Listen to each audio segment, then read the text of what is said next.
Here today at Blodgett Peak. It's one of my favorite local hikes to train for 14ers. It's pretty steep uphill with a 2,000 feet vertical gain and a little bit over a mile. It's probably one of the hardest little hikes here in Colorado Springs, and I'm gonna try to show you the way. There's many ways to get to the top. You can follow the straight road and eventually you come around and find it, but I like this little trail here. Go straight to it.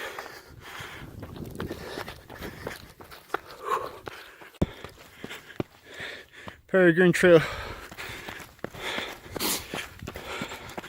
Eventually they do meet up on top by that water tower, whether you came up the road or you came this way. Once at this water reservoir area, this trail from the left is what comes from the main road, but you really want to go to the right, straight up towards the peak. It's up there.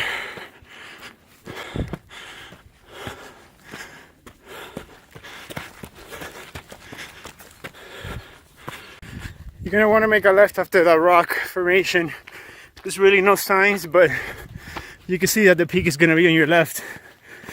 And to the right, you go back to the city. Such a beautiful day today. It's Christmas Day.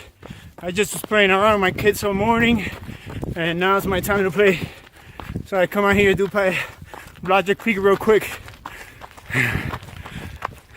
After a little uphill, you come to the actual Blodgett Trail junction, just a little wider.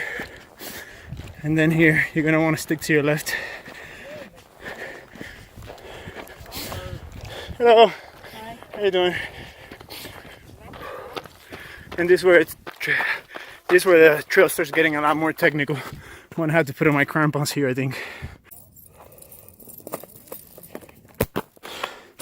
It's a straight up climb for a good bit here through the woods.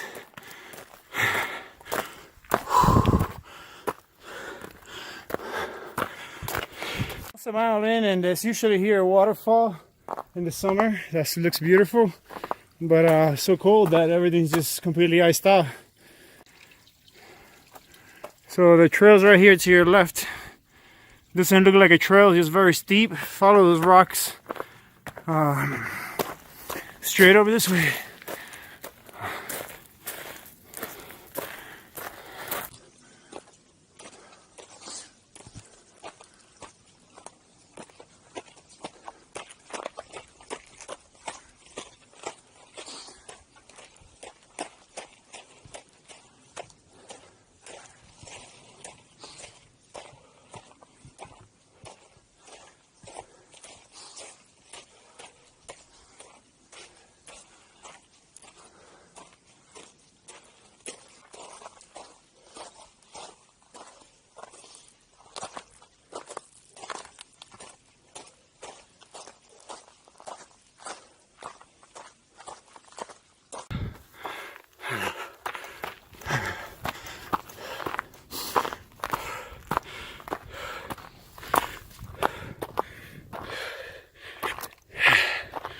First little lookout here. Then comes another steep uphill.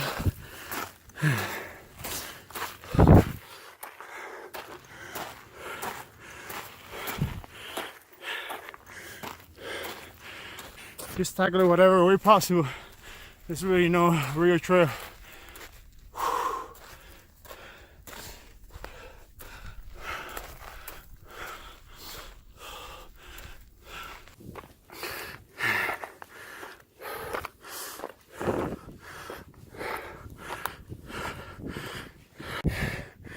After you get to Yen, another second ledge, stick to your left, you see double currents.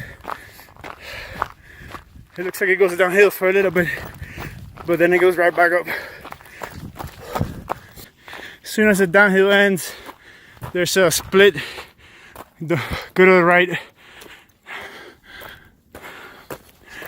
And it's gonna be another little uphill until you break tree line.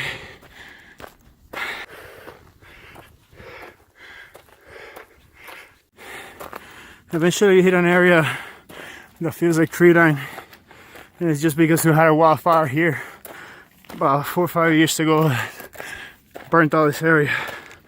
Luckily, they didn't get down to the springs. And at this point, you're almost there. Blodgett's on the other side of those rocks.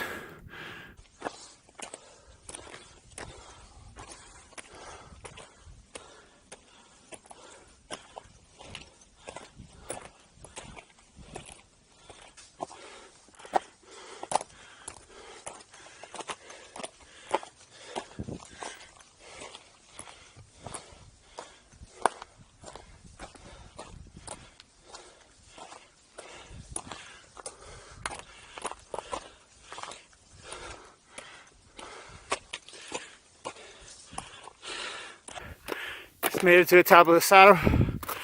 You can see the other side.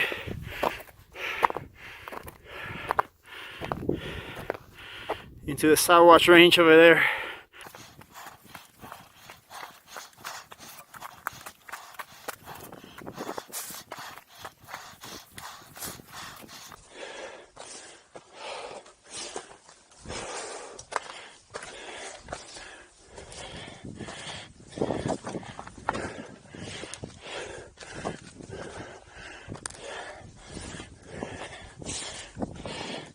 Again, there's so many routes here you could take.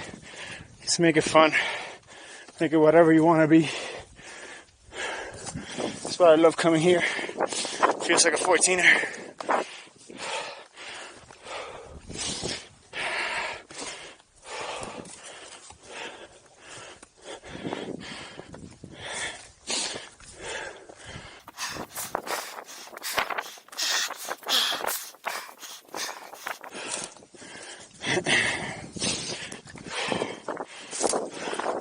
How you doing, man?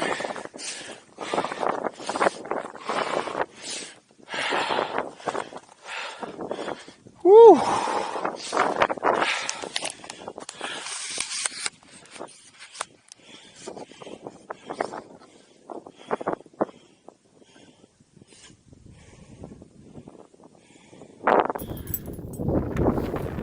Spikes. It's a nice day. This is Sawatch Range over there.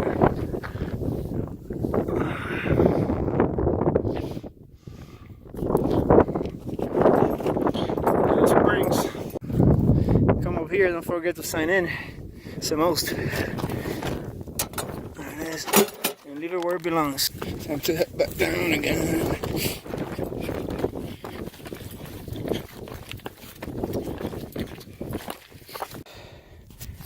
This is Blodgett Peak downhill. It's one of the nastiest, most technical downhills you can do around here. Definitely worse than the incline.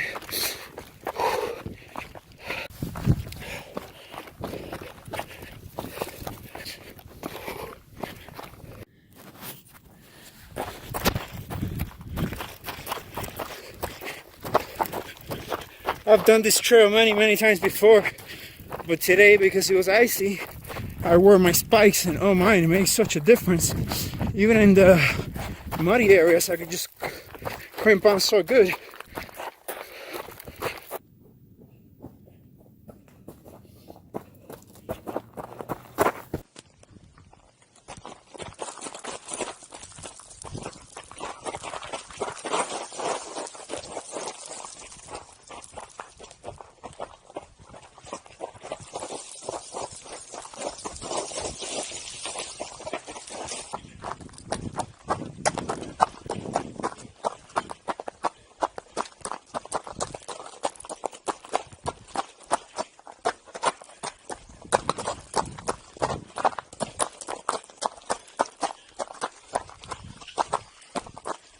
Got back down to the parking lot. It's Blodgett Peak right there. Took me an hour and 40 minutes to do today because I stopped for some camera, you know, get some shots and stuff. But my fastest time here is an hour 20. This is one of my favorite trails to do, training for 14ers, because I get exposure and I get that nice elevation gain. If you like my video, subscribe to my channel. See you around. Peace.